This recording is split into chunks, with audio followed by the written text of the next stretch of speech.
今天讲一下卧式碳化炉的操作流程啊。第一步，打开炉门，把我们的原材料，不管是木材呀，或者说是椰壳啊，装到这个炉体里边，关上炉门。前期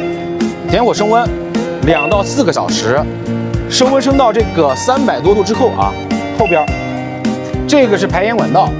前期上边是排水蒸气的，然后升温升到350度之后，我们拿打火机把它点着，看看这个烟气能不能点着。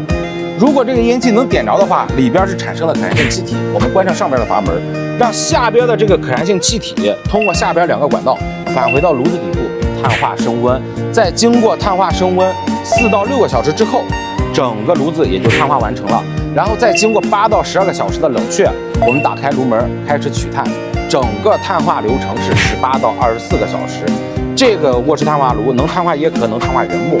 啊，也叫原木碳化炉，也叫椰壳碳化炉，也叫卧式碳化炉。